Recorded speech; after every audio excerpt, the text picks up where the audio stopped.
It's the Sports Peninsula podcast coming up. We're reviewing the Detroit Red Wings 2023 free agency signings. The Red Wings signed several players on day 1 and 2 after free agency opened. To date, they did not add a 30-plus goal scorer, and fans are understandably concerned. What is the plan for this season, and will Stevie be able to pull off any additional moves to help this year? We'll discuss all of that and more next. Now, here is your Sports Peninsula team.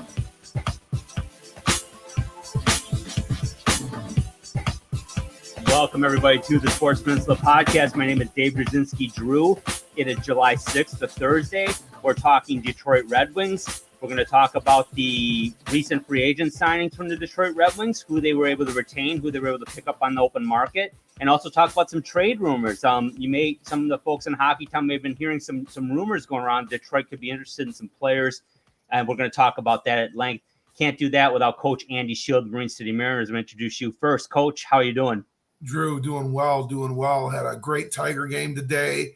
They bounced back after 2 real subpar performances against the Oakland Athletics and kind of did what they wwere supposed to all along today.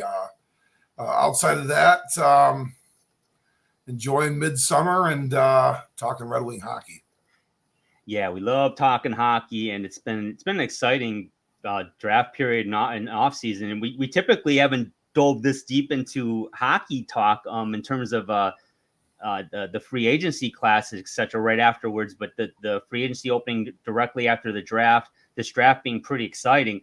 We had a lot to talk about, and it's going to be interesting, Coach, because we're talking about our Red Wing team. We've touched on this a little bit in some of our previous episodes, and check those out on our YouTube channel, please, and subscribe. We really appreciate the viewership and the support, folks. So keep listening, keep watching. We love you.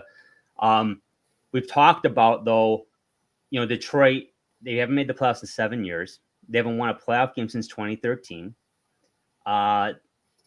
It's kind of an unprecedented dry spell going back to the 70s with the Dead Things, the Darkness of Harkness era. And a lot of fans are getting impatient, and I get it. I totally get it. I'm not real patient with it, Coach, but we've had the luxury and been blessed with watching that entire 25-year playoff run, all 4 of those Stanley Cups.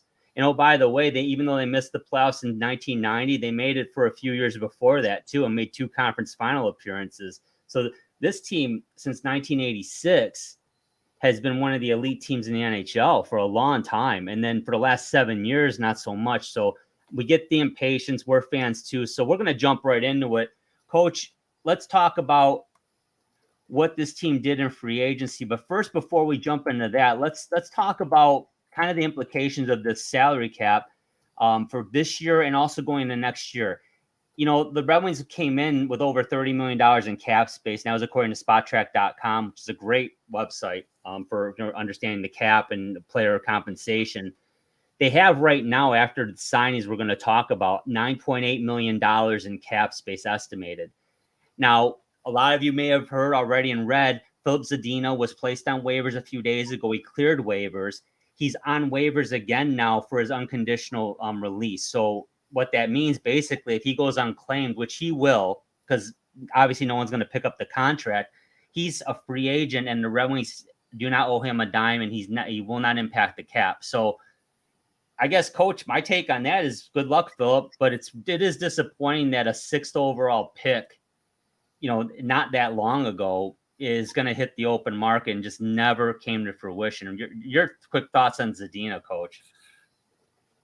All around shame. I mean, if it works out this way, good. At least it's off the books. There's no cap implications. There's nothing counting against the Red Wings in the ledger book.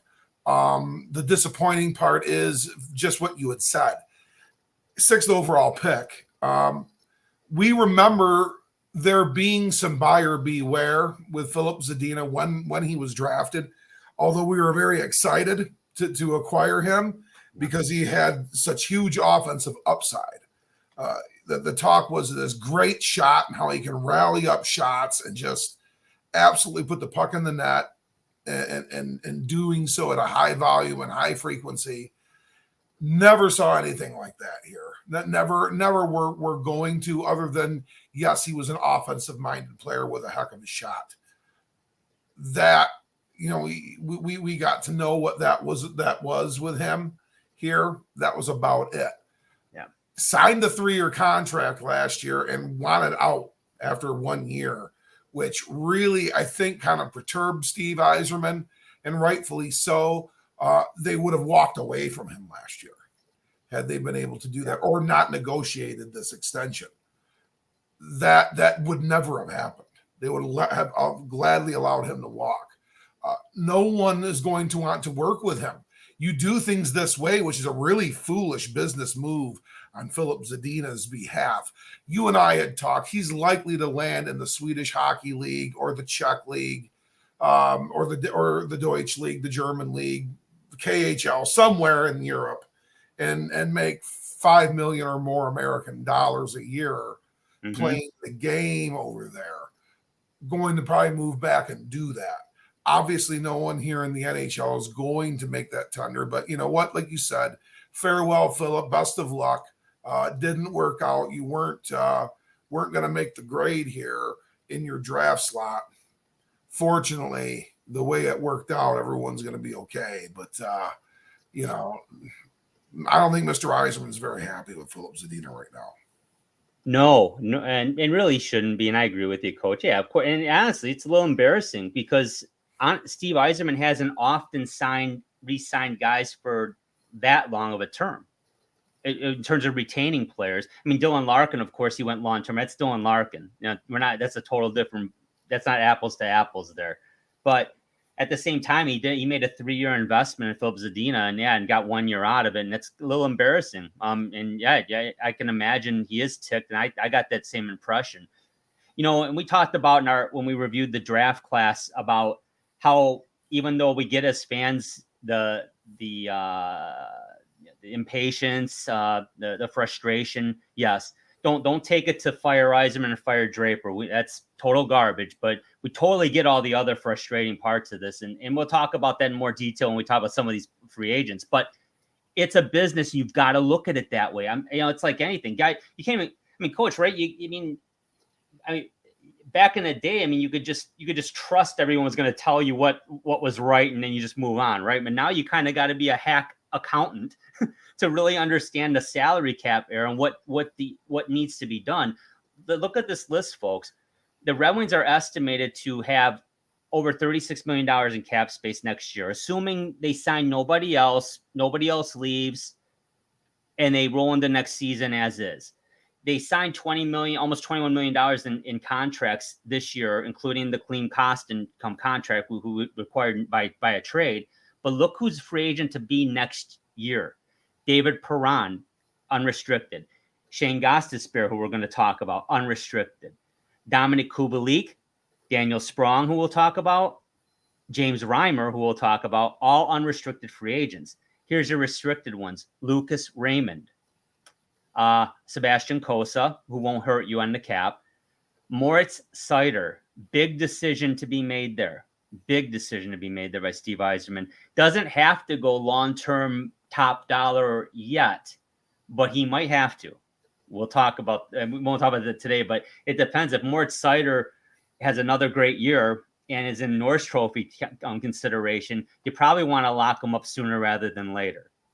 And he's probably going to want that too. So you might as well figure $10 million of that $36 million is going to Mr. Seider. And I'm okay with that because he's definitely a cornerstone piece. And then you got Michael Rasmussen, Jonathan Berggren, and Elmer Soderblom, who none of the above might hurt you that badly. I'm not going to get huge raises. But again, you've got to bear in mind that at least a half of that $36 million is going to be spoken for amongst these players here. So the current now here's the good part. The current cap's at $83.5 million, but Coach, it's estimated to go up possibly up to $4 million next year, which has not happened in the NHL very often since the cap era came in, to 87.5. And that's why we saw so many 1-year deals signed by like Bertuzzi and Domi, and Orlov only signed a 2-year deal, I believe. The top free agents in the class this year did not sign huge contracts because they're betting on themselves to get even more money next year. It's a risk, but a calculated one, I think.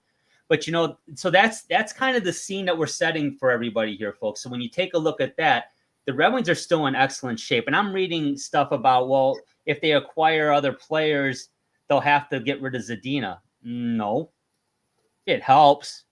And by this time on Friday the 8th, Philip Zadina will not be a Red Wing, I believe. So that 1.85 will come off the books too, and they'll have close to 11 million, and then that's plenty of money to do whatever it is they want to do coming up. But Coach, let's start talking about the signings, and let's talk about JT Compher, formerly of the Colorado Avalanche. What do you know about him?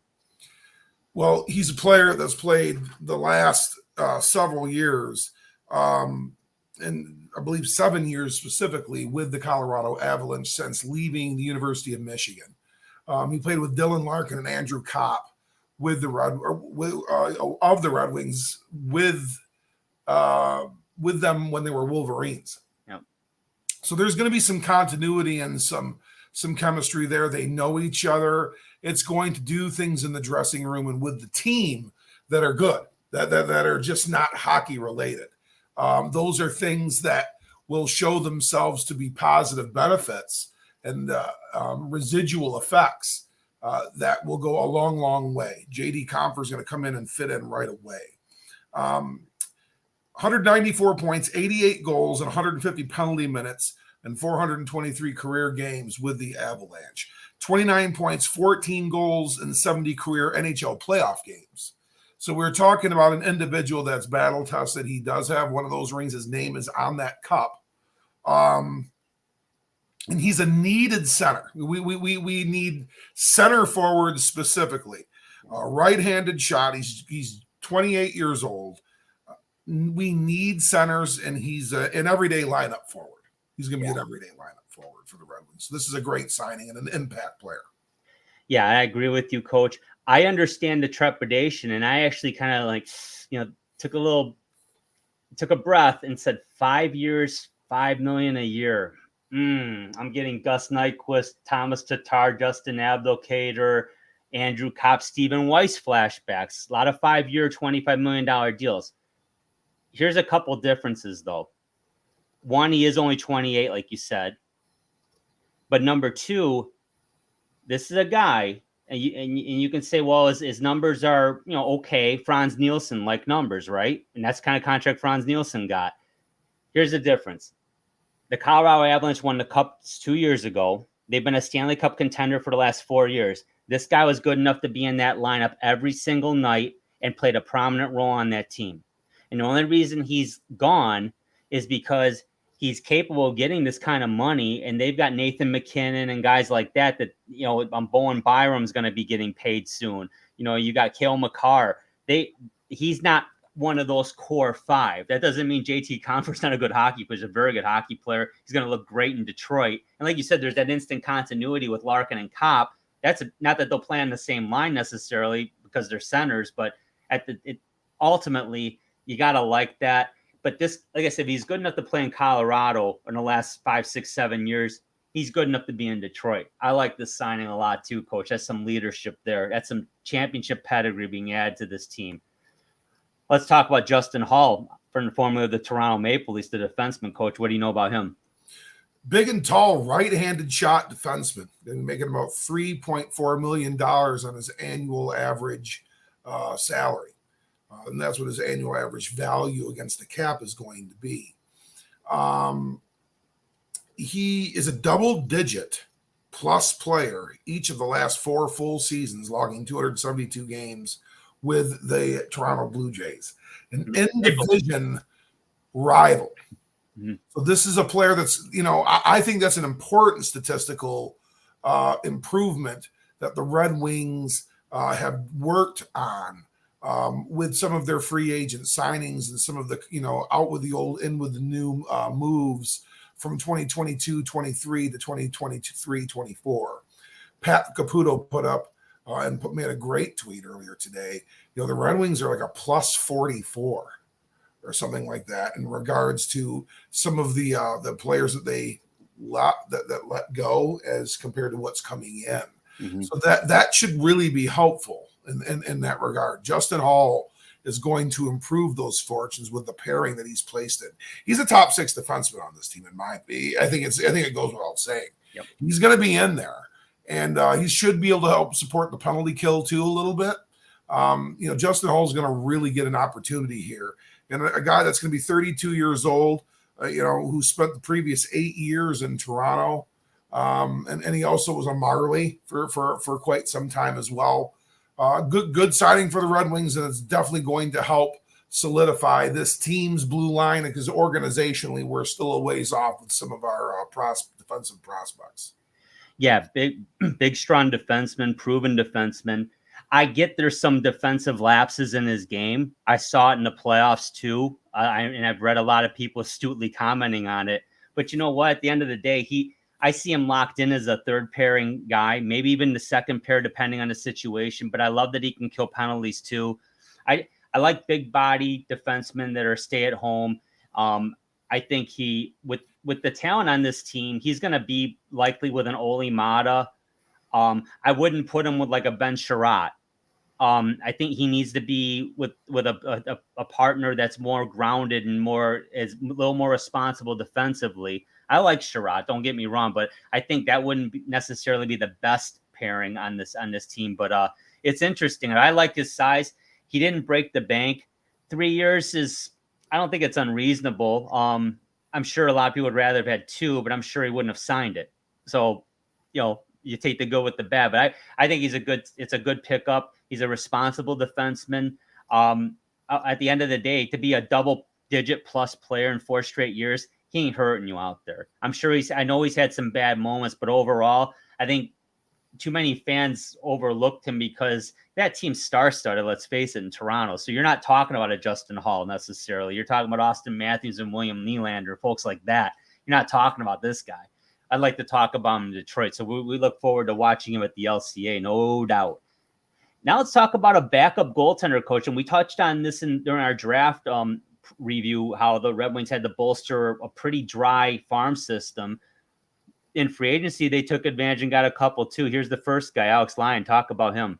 Well, gonna earn an annual average salary of $900K. So he's making 1.8 over 2 years. You look statistically between the two, and it's kind of, you lean a certain way in regards to things, at least that I did. But this could be a competition, and Alex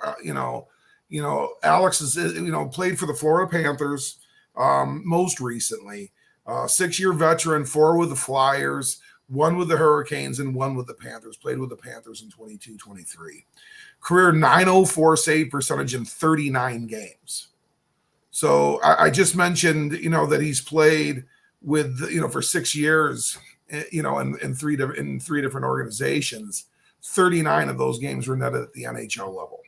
So, this is a guy that's got 106 career AHL wins in the American Hockey League. So he's played there the majority of his career. He provides needed goaltender stability. We're so void of goaltenders, and this is no dig at Steve Yzerman or the organizational structure. We were really trying to manage things and grow our organizational depth, mired in some horrible contracts that really strangled our ability to get better faster. We really were dependent on some things, and some draft hits haven't quite hit the way we had hoped either. Our goaltending situation was not neglected. That's not the fair thing to say, but we kind of made that something that we were a different part of a priority on the list, and we're handling it a different way. Lyon here is going to be a guy that I think winds up in Grand Rapids to start the year. I personally do. I just think Reimer is the guy that is just logged more NHL games and is ready to help us compete. And we need to continue to move forward. We're going to need to put out, 1 of 2 NHL caliber goaltenders and NHL ready goaltenders, especially that people that have seen a lot of our side of things in the Eastern Conference. Alex Lyon is one of those players too. Just saying that I think he's going to be traveling up and down I-96 a little bit, but I think it's a real nice signing. Yeah, it's a safe one. If that in fact's what happens, let's face it, we all know injuries happen, and whether it's Huso or whether it would be Reimer, and we'll talk about him in a minute. Yeah, I mean, Alex Lyon is just down 996, like you said, or just up on 996. But at the same time, he did play 15 games last year, so he did get an opportunity, and it was by default because Knight got hurt in Florida. Bobrovsky missed time in Florida last year. So it was kind of by committee there. And his statistics, I mean, 91.4 save percentage and 9 wins out of those 15 was pretty solid. So he's going to get an opportunity to compete for the job. There's no question about that. But that contract number is beautiful. I mean, whether he's on the club or not, it's going to be the cap hit, and that's very manageable. So let's talk about one of the next guys that they signed, and it's a 2-year deal for Brogan Raftery, the defenseman. Let's talk about him, Coach. Well, for a guy that's logged 3 career games at the NHL level, he's making $775,000 a year annually. So that's pretty good. He's played 3 games for the Vancouver Canucks and is a -2 with 1 assist. So the vast majority, we're talking about a career minor league player, but he is a career plus 44 in the AHL. So this is one of those guys that is organizational depth. It's maybe adding a quality to the organization. He's a veteran. He's 28 years old.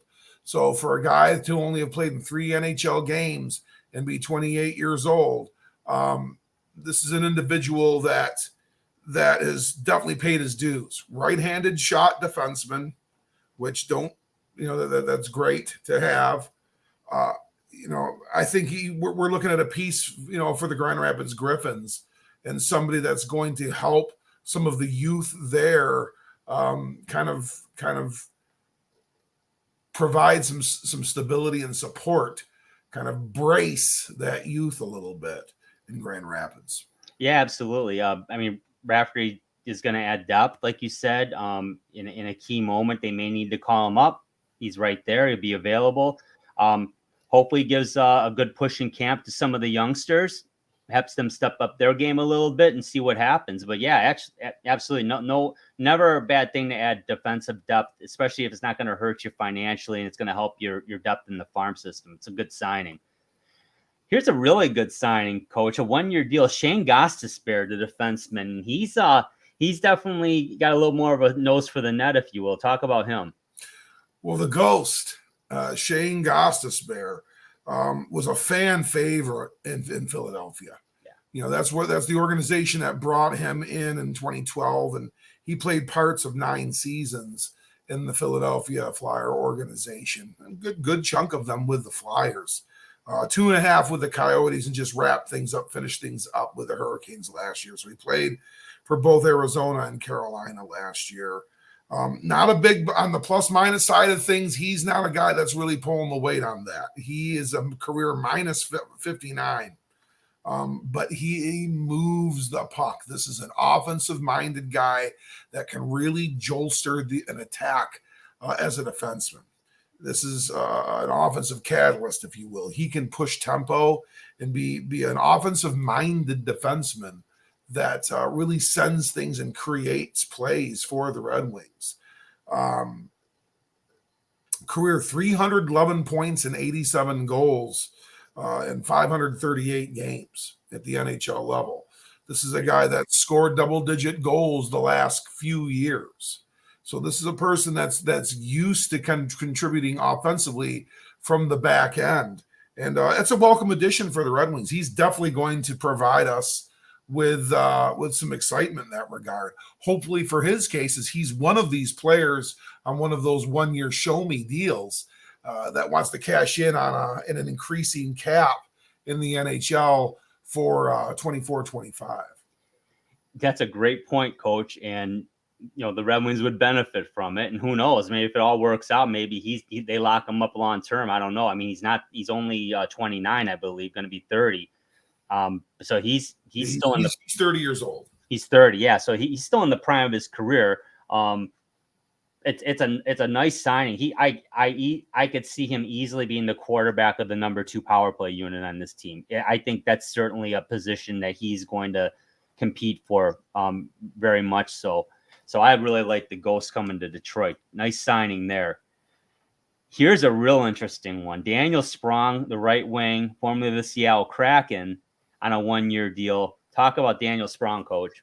Played last year for the Kraken, and they made a nice little playoff run this year. So you probably saw Daniel Sprong in action a little bit if you watched the Stanley Cup playoffs this past season. 26-year-old right-handed forward. Be the first guy to wear number 88 in Red Wing history, and he will be a Red Wing. I don't think this is a player that's destined for Grand Rapids unless it's some sort of rehab assignment after an injury or something. This is a player that's going to be on the Red Wings, and we're getting him at a great value. $2 million will be his salary for the year. 116 points, 67 goals, and a +3 in 268 career games. He had 6 power play goals last year, so he contributed to the Seattle power play a little bit. This is a goal. This is a signing that I think Steve Yzerman's pretty proud of. We talked about him not being really the happiest with how things transpired, maybe with Philip Zadina and his departure from the organization. He is proud of this one. This is a quality signing. This is a guy that's considered an emerging value player.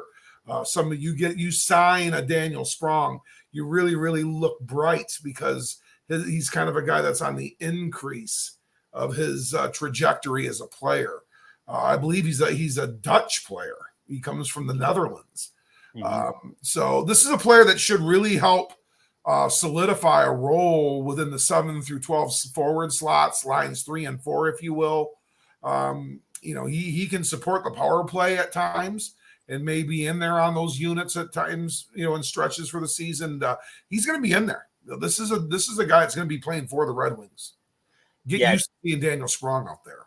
Yeah, I like this. I mean, to be able to say we're going to add a 20 goal scorer on the third or fourth line, that's pretty good. I mean, let's face it. We talked about this a little bit in the last episode. I mean, and people say, well, Yzerman's copying the Kraken blueprint. Well, that's not such a bad thing. Kraken and the Golden Knights seem to know what they're doing. Yeah, and realistically, in the absence of being able to land the Connor Bedards of the world, you go and get and build yourself the best fourth and third lines and second lines that you can, and then you have like a Dylan Larkin and Lucas Reimer and Dave Perron on your first line. You're a pretty rock solid team, especially if you've got 6 defensemen that are rolling. And Detroit does have a much better defense this year, even opposed to last year on paper, at least. And the goaltending, all things being equal, I would think Billy Husso's healthy and ready to go. He was very, very good at times last year. Ned lost his game, but at the end of the day, Husso's definitely the guy. And I mean, we look forward to, we got 2 more years of Billy Husso in Detroit, and that's a big deal. So, but Daniel Sprong helps him up front. Absolutely. If you don't have the cutthroat scorers, then add a lot of guys who are going to flat out get 20 goals a year. Not these one and done guys. All of a sudden he scored 20 goals this year, and then last 2 years he scored a combined 10. We don't want that. This guy's on the upspring. He's in his prime of his career, like Daniel Sprong a lot. 21 goals in 66 games last year. Looking for more of that in Detroit, no question. Here's the guy we talked about, Coach, that Alex Lyon's going to be competing against, James Reimer. He's a veteran. They got him on a 1-year deal, where Lyon's got a 2-year deal. But let's talk about James Reimer. Well, I think people see the 2-year deal and Reimer only a 1-year deal, and they assume somehow Lyon's going to be, he's going to be the guy.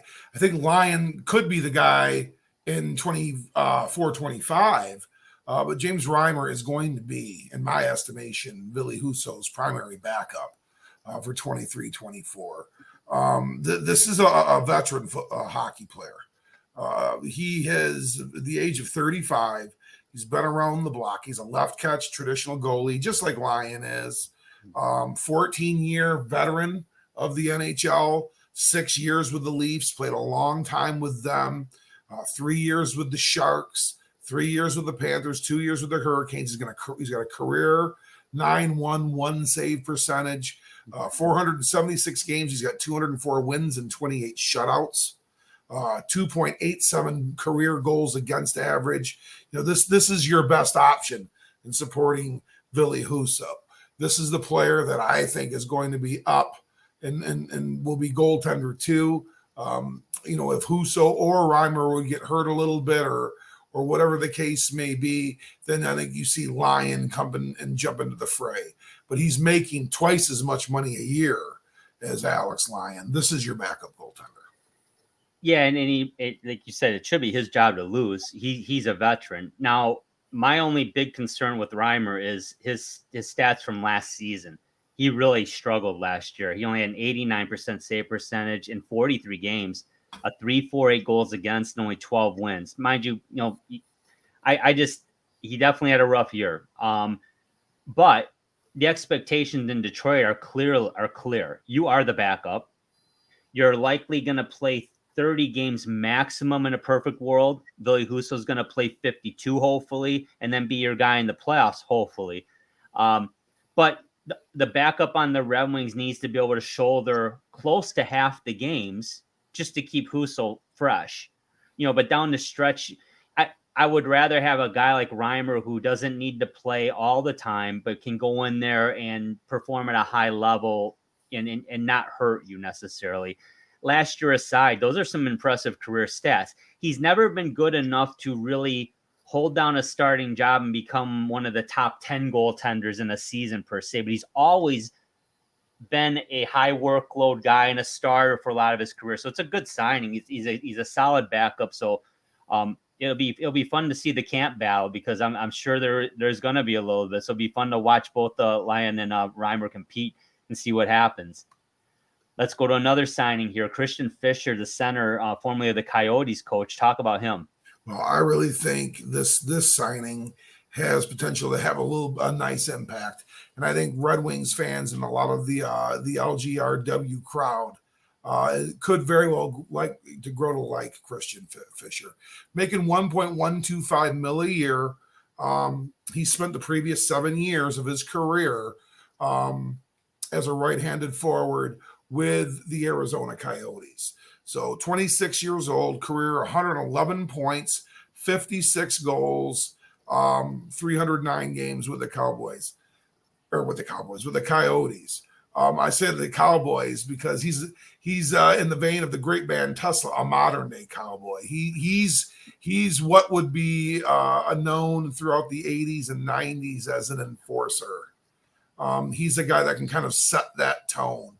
He can keep people on their edge. I know Steve Yzerman's excited to have Christian Fischer and Klim Kostin Red Wings because they make us grittier and tougher, which is an element we do need. You have pointed out time and time again, not only just in conversations with me, but on episodes on how the Red Wings need to be able to respond when they're kind of, when there's ruffians about. Yeah. If there are individuals, if we're playing and somebody's kind of physically setting the tone with the Red Wings that ultimately becomes the difference maker in the game, we need to be able to kind of change that tone and have that kind of momentum on our side. Christian Fischer does that. I really think he's going to be popular as all get out with the fans. I really do think they're going to like him quite a bit. And, fans are going to really cheer for him to be in the lineup. If he can bring the 13 goals and 14 assists next year, this season for Detroit and add that physical element, you bet they will. And I'll be one of his biggest fans. They're so desperately in need of that someone to keep you honest, keep your head on a swivel. So it's subtle, right? It doesn't, like we said, it doesn't have to be the Bruise Brothers again, but it just needs to be making sure that you get your space on the ice to do your thing. And a guy like Fischer could possibly bring that. He's going to have to show in camp that he can contribute offensively and that he can be a penalty killer and be that physical presence. I think it's a given. He's got the size and the ability to be the physical skater you want out there. He's got to show he can contribute on special teams a bit on the PK and also be at the very least, be a guy that's going to shut down the opposition that he's up against because he's likely going to be on the fourth line if he makes the team. But yeah, it'll be real interesting if you see Fischer in camp. let's talk about Timothy Gettinger, the left wing that they picked up from the New York Rangers. Coach, what about him? Well, now we're talking about another player. I think that's more of a Grand Rapids level support figure. But they signed him. He's another one of these 775,000 annual average annual salary or average annual value players. Originally selected by the New York Rangers, has spent the last 5 years in the New York Rangers organization. He's only played 16 games as a Ranger in his career and has 1 career assist, but 133 points in the American Hockey League, 62 goals, 126 penalty minutes. Real nice two-way option for the Red Wings at left wing. We have some injuries. We have some things we need to sort out with a left wing specific player. Tim Gettinger is going to be a guy that can be a player we bring east from I-96 and be able to provide some of that support, all the while really helping things out with the AHL. He's a very nice organizational piece. Yeah, and you want to see a guy like this playing with a Carter Mazer or a Marco Casper out there in Grand Rapids. I tell you what, I'm tempted to make my way west a couple of times this year, because I certainly don't mind going to the west side of the state. Coach, you're wearing your WMU Tigers hat right there. I can see that. So yeah, we're not opposed to going in the shirt. We're not opposed to going to the west side. Yeah, they're going to be fun to watch. There's a lot of talent down there. So yeah, Timothy Gettinger, I like his size too. Don't expect much of him. I don't expect him to be with the Wings. I mean, quite frankly, if he is, that means a lot of guys got hurt. But I think he's a good organizational piece and didn't come at a huge cost. So welcome to Detroit. Well, and it allows us to percolate more talent in Toledo. Yeah, and really develop. Yeah. We're not rushing anybody. You bring in the Tim Gettingers, the Berggren Raffertys. We're going to talk about Nolan Stevens here in a minute. You talk about these players. They're going to make the players that are down in Grand Rapids. You had mentioned perhaps Marco Casper, Elmer Soderblom, these types of players better. And they help them develop in Grand Rapids so that somebody down the road that we're not talking about tonight becomes a Detroit Red Wing that is currently a member of the Toledo Walleye. And they need more time to percolate. They're not going to rush and be a scratch player or a line 3, line 4, forward 13 or 14 for the Grand Rapids Griffins. They're going to be, once again, a top 6 guy for the Toledo Walleye. And that's what these kinds of signings mean. I think it's good. Yeah, absolutely. And you brought up Nolan Stevens. Let's talk about him. Pretty much the same deal, though. The 1 year, $775,000 deal. What do you know about him? Seems like that was kind of the market going rate for this type of player. And I'm sure it is all across the league with other franchises as well. But Nolan Stevens, very much like Tim Gettinger, very much like Berggren Rafferty, has basically been a career AHLer. Nolan Stevens is 27 or is going to be 27 years old in about 2.5 weeks. So from this episode, from July the 6th of 2023, 6 career AHL seasons, 119 points, 45 goals, 109 penalty minutes. He's another player that provides organizational depth in Grand Rapids. Likely a Grand Rapids Griffin. This is a player that is going to center and help develop our forwards and our younger levels and more developmental levels. Yep, another depth signing by Steve Yzerman, absolutely. And yeah, like you said, it makes the farm stronger by having good 3rd and 4th line guys to let those guys like Casper and Soderblom and the like really shine on the 1st and 2nd units and on the power play, etc. Yeah, it helps everybody out. Coach, let's talk about the returning free agents, and they brought a couple back, Gustav Lindstrom and Matt Luff. Talk about those guys. Well, I think these are both going to be players that we probably see retained in the Detroit level of the organization. Matt Luff has an outside chance of being a Grand Rapids Griffin, but I do believe these guys are going to be Red Wings. Yes, like you had said, they are re-signed. They've been brought back. And Gustav Lindstrom is a right-handed shot defenseman. He's going to be 25 years old in camp. He's 24 currently. He'll be 25 when camp starts. He has not been the benefactor of having the greatest players along with him. He is a career minus 33 with 25 points in 128 games with the Red Wings. But he's a continuity guy and a player that maybe plays with a different pairing, plays with a different defenseman. We have brought in a bunch of defensemen not named Shane Gostisbehere that are defensive-minded. And this could be a depth piece that really provides a lot of familiarity with the organization and helps with that chemistry and can compete for that top 7 slot, maybe that 7th defenseman. That's where I think we can see Gustav Lindstrom. Matt Luff, or do you want to talk about Gustav first? No, go ahead with Luff. Okay, well, Matt Luff, he's a right wing. He's a right-handed shot, 26-year-old guy, 27 career points, 15 goals with 20 penalty minutes, 106 games with the Kings, Predators, and Wings. So he's sort of been a two-way type of player, not in his style necessarily, although that may be part of his style, but two-way in regards to his contract. He's always been somebody that's gone between the AHL and the NHL. He does provide some experience and can support lines 3 and 4 when he's dressed. He also can provide some maybe scoring touch and some ability to enhance some things in Grand Rapids if we needed to send him that way to keep him fresh and get him on the ice to play a little bit more. But to me, Matt Luff is not just organizational depth that supports Grand Rapids in this case. He's team depth, which supports the actual Red Wings in this case. Matt Luff, I view, pretty much as a depth guy, like you said, and I don't expect him to be on the Wings this year, to be honest with you. Quite frankly, I'd be a little concerned if he was, just because of the amount of depth that they have now at forward. It would strike me as a little odd. Maybe some guys are hurt or whatever.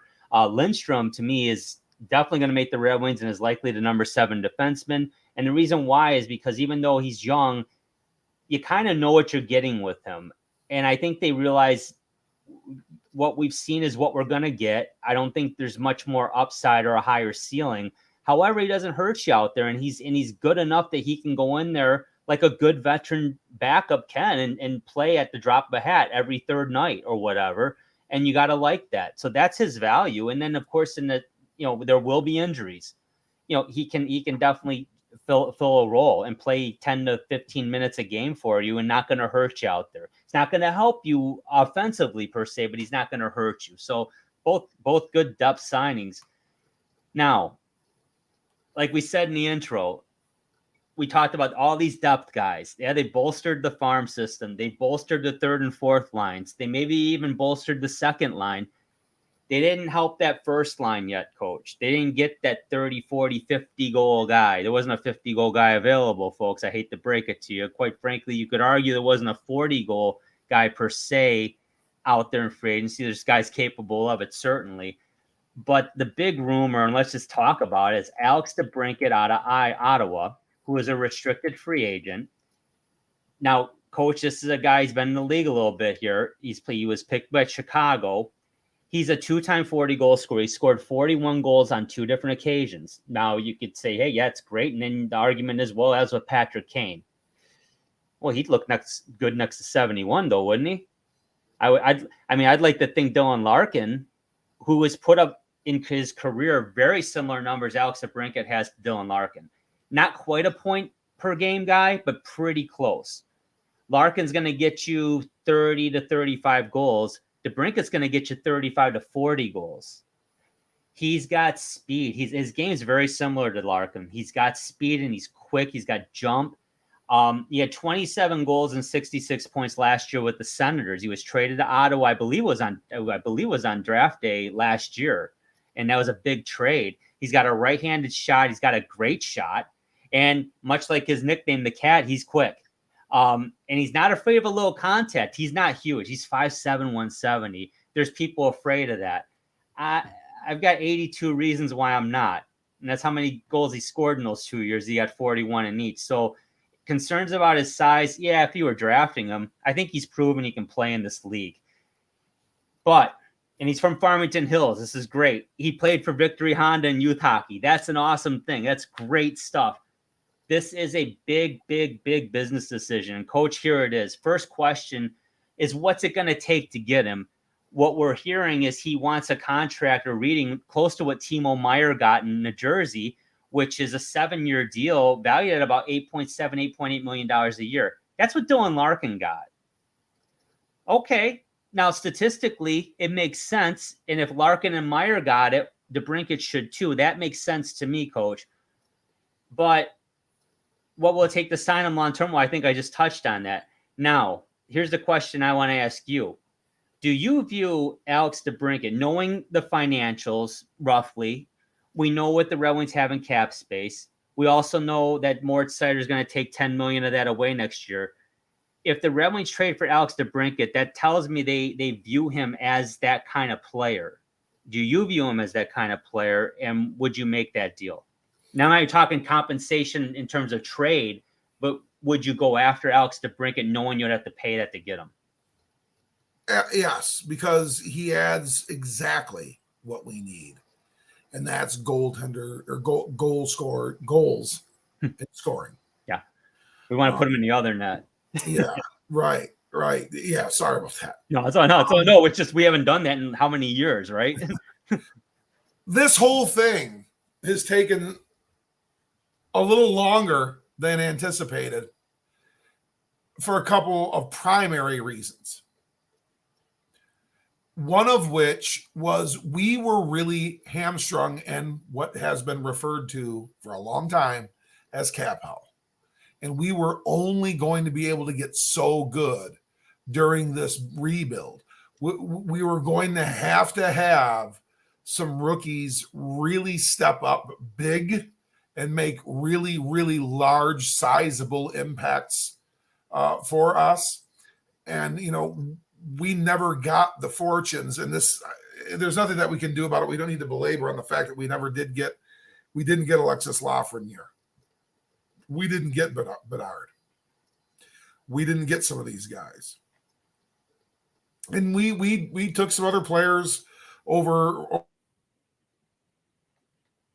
some other people, Zadina over Hughes, to be one of them, to be quite frank too. But, part of this is we've been getting untangled with all this big old money that we've had from the previous regime, from previous eras of Red Wing hockey. That is going to be dispersed in the reversed order of which we had to untangle. We really had to untangle that first. The best Red Wing teams were going to happen once that money was freed. Alex Debrincat could represent that, in that we are going after and can acquire a player of Alex Debrincat's caliber and scoring prowess that is going to help lead other significant, I know he's not a free agent, but significant goal scorers and talents that could really cement the Red Wings' recovery in their attempt to be competitors for the Eastern Conference, for the Metro Division and the Eastern Conference. Well, here's what I look at, Coach.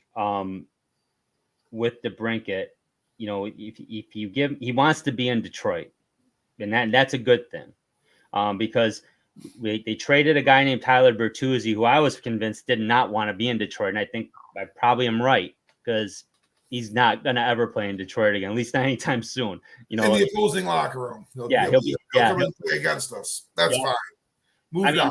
I never heard anything from him, but that's part of the problem. I mean, we rarely ever heard from Tyler Bertuzzi that much. And I know the organization's kind of like that.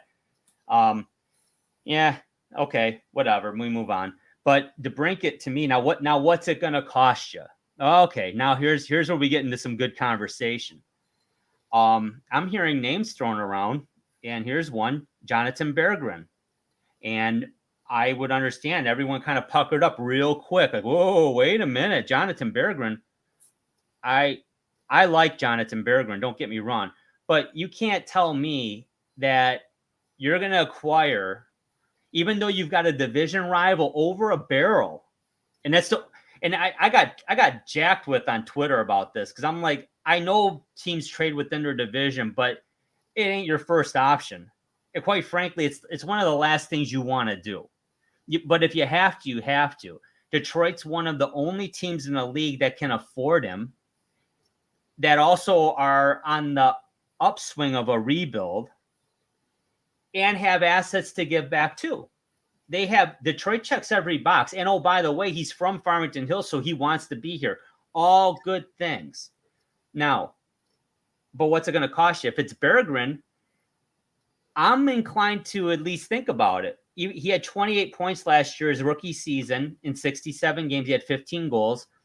I like Jonathan Berggren, coach, but if that's what it's going to cost plus a couple draft picks, I pull that trigger all day because I'm hoping Jonathan Berggren becomes Alex Debrincat. I already know he's not nearly as fast of a skater. I already know he's not nearly as he's slick with the puck, but he's not as explosive.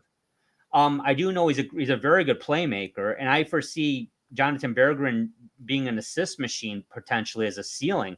But right now, I have trouble seeing him doing anything more than Alex Debrincat. So why not go get the sure thing if that's what the compensation is? Now here's another name, coach. What do you think of this one? Lucas Reimer, possibly involved in this deal. Well, okay, that's tough there. That's a number 4 overall pick. That's a Steve Yzerman draft pick. That's also a Calder finalist from 2 years ago. Yup, all the above. He had a very good rookie year. He had 57 points, 23 goals. He had a really rough first half last year. He had the sophomore jinx, the sophomore slump, and teams basically, they weren't keying on him on his rookie year. They did last year. But to his credit, and Dylan Larkin couldn't do this. It took Dylan Larkin a year and a half to finally get his game back after teams started keying on him. His whole second year and most of his third season, he struggled. Reimer had a good second half last year. He ended up getting 45 points, 17 goals in 74 games. So we know Reimer's pretty durable. We know he's a good, very good playmaker, and we know he can score goals. He scored 40 goals in the last 2 years. Alex Debrincat has scored 41 in 2 separate occasions. And while Lucas Reimer's so young, he is young. Yes, Lucas Reimer's only like 21 or 21 years old. Alex Debrincat isn't 49 like I'm going to be, coach. He's a pretty young guy himself. Happy birthday, by the way, coming up here in a week or so, couple weeks. Thank you. Maybe the cat will be an early present from Stevie and the Wings, huh? I'm not opposed to parting with Lucas Reimer per se for Alex Debrincat. But if Lucas Reimer's the compensation coach, there ain't going to be much more involved in that deal. No. But let's face it, too, when we're talking about, acquiring a player of Alex Debrincat's caliber, it's going to take something to get something. It's like just like in business, right? It takes money to make money. Yeah. And it's going to there's going to be an element of that in this case, too. Exactly. I would love to be able to have Lucas Reimer be part of this push alongside or with Alex Debrincat. But there's a real good likelihood that Debrincat's playing the right wing with Larkin. So it's going to push and put Lucas Reimer in a different position anyway. I could see where they would want them. If it's Jonathan Berggren, again, that's another player that we would kind of like to be able to put in the push towards the next run, so to speak, whatever you want to call it. However, he could be one of those players that is moved to ultimately help us get it right. We said that about Keith Primo, that he was going to be a big part of the next Red Wing championship. He was in the Shanahan trade. Exactly. So, I guess that's my point, is that, these are the moves that are going to be telling. I think we're in that phase of the rebuild with the Red Wings where there's going to be some moves and some trades that put people in place that make the difference here. This is, the replacing that formerly tangled up old bad money that we wouldn't talk about being able to acquire an Alex Debrincat. 5'7", 170 be damned. There's been players throughout history in the NHL that have used that as a strength. Mm-hmm. They've used that as a strength. Terran Fleury was a small guy that could make things happen. Paul Correa was a small guy that could make things happen. Martin St. Louis was a player that could make things happen. He was a small player. Great example. Marcel Dion was a small player. Marcel Dion was a small player. The Pocket Rocket, Henri Richard. And I know they called him that because he was his little brother. But anyway, nonetheless, you know, that can be an asset too. Maybe that's the one of the reasons why he gets to the net. He's able to do some things and just get closer looks that he's able to strike upon when he's there. You know, he just gets there and gets, you know, stick goals that way and all sorts of things. So he seems like a player that could be a cornerstone, to answer your question. You know, not, you know, being a local product, you know, through the 25-year run, there was very few local products that were, you know, really part of that. There are a few, but you know, they're very, very few. You know, this would be a little bit different in that we'd have a Larkin who's from around here, have a Debrincat who's from around here, have a Cop who's from around here, and help make this push. That's kind of cool. We shall see. You know, we shall see if that's what happens. But you and I have seen this kid, and he does not look. Yes, he's smaller than the majority of the players on the ice. It's noticeable, but we saw him play against the junior Whalers, and you know, Alex Debrincat. You notice him, and I've gotten to see him against the Sarnia Sting as well. And you notice Alex Debrincat. You notice him on the ice. He's always in and around scoring chances. It seems like he's in and around scoring chances galore. And this would be a major difference for the Red Wings in getting what we need and kind of momentum once again going in that upward trajectory, so that when it comes time for a new big contract, we're in that reversed role from last of getting things untangled, and we're trying to find final pieces to put in place. Alex Debrincat's one of those reasons that we have guys that we can put into those final places. I'll tell you what, Coach. You know, if Berggren's the compensation, I'm expecting a second round pick probably to go with him. You know, you can go both ways with this. Ottawa's going to say, "Hey, we've got a 2-time 40 goal scorer here," and quite frankly, I don't understand why Chicago traded him. I know they were trying to blow it all up and rebuild it. Why would you want to? I get rid of Kane and Tays, but why Debrincat? I didn't get that at all, and I think a lot of people were surprised at that. Other than, I guess, they didn't want to commit to paying him that kind of money right off the hop. I don't know. That's what it is.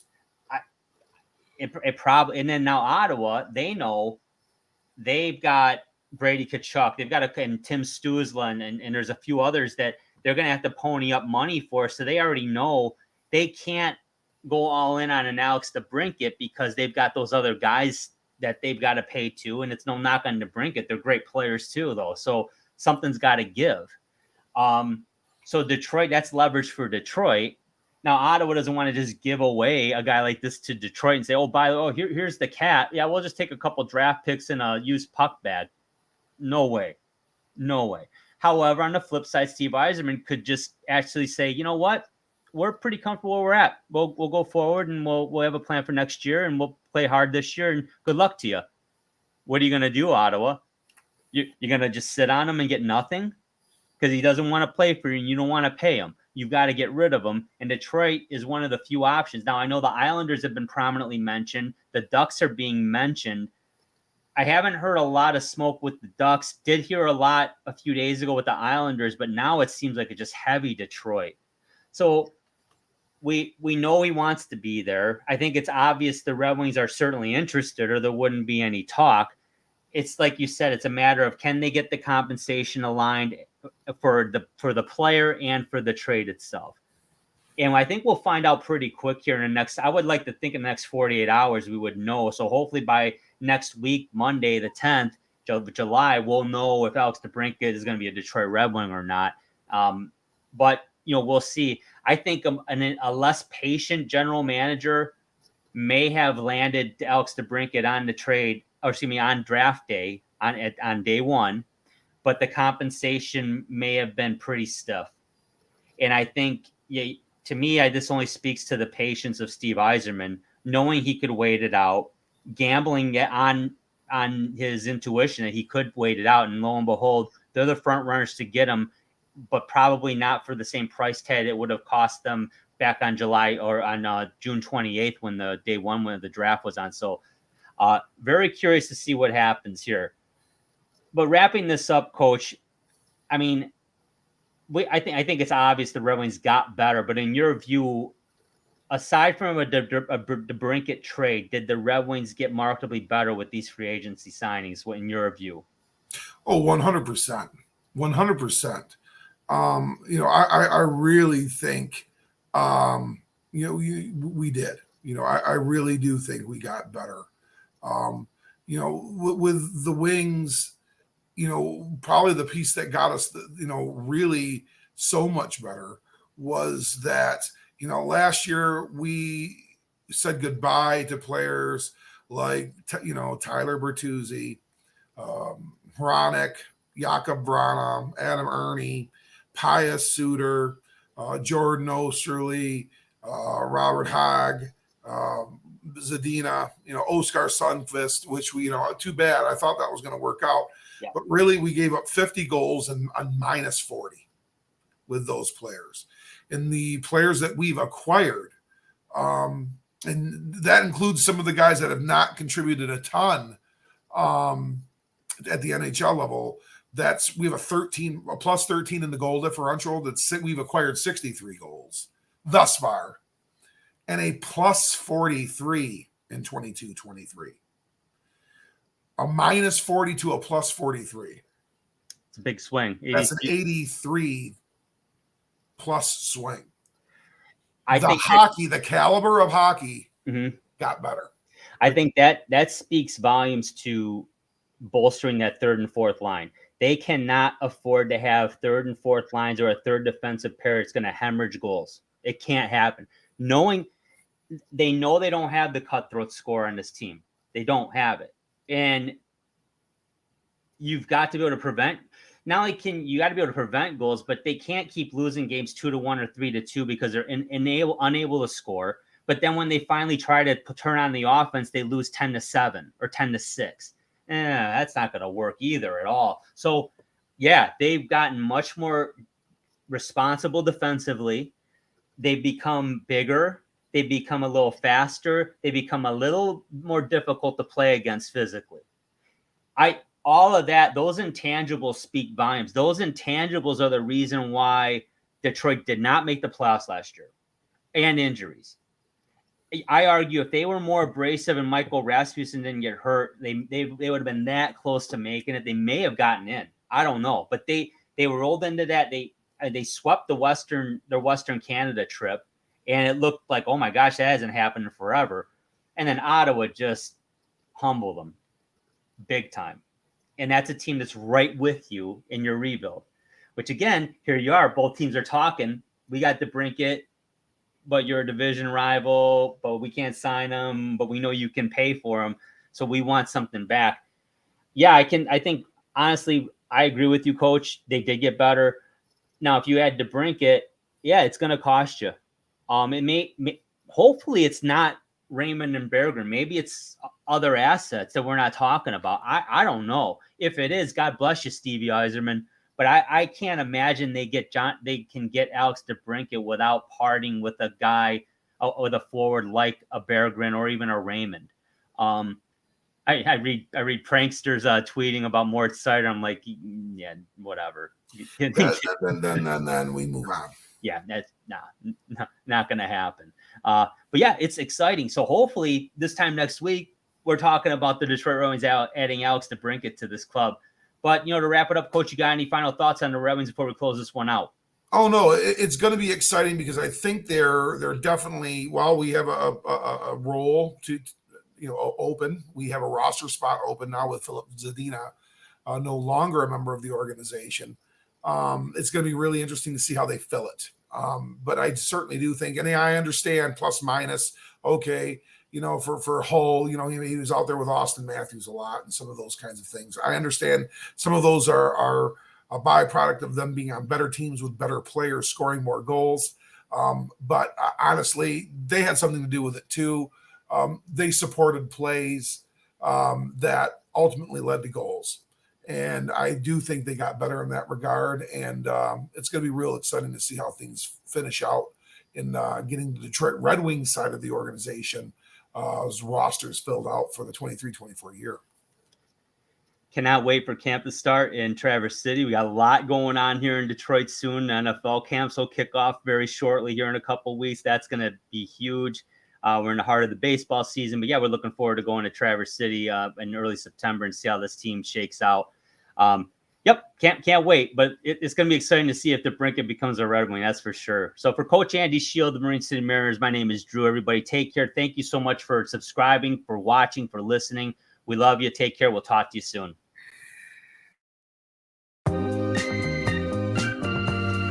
This has been the Sports Peninsula Podcast. To subscribe to the podcast, simply click the subscribe button on our YouTube channel's homepage and give us a like. You can also follow our audio podcast on multiple platforms, including Apple Podcast, Amazon Music, and Google Podcasts, just to name a few. Give us a follow on Twitter. Our handle is @SportsPPodcast to check out our latest releases. Thank you again for watching and listening. Remember, when you want to hear about sports in the great state of Michigan, there is only one Sports Peninsula Podcast.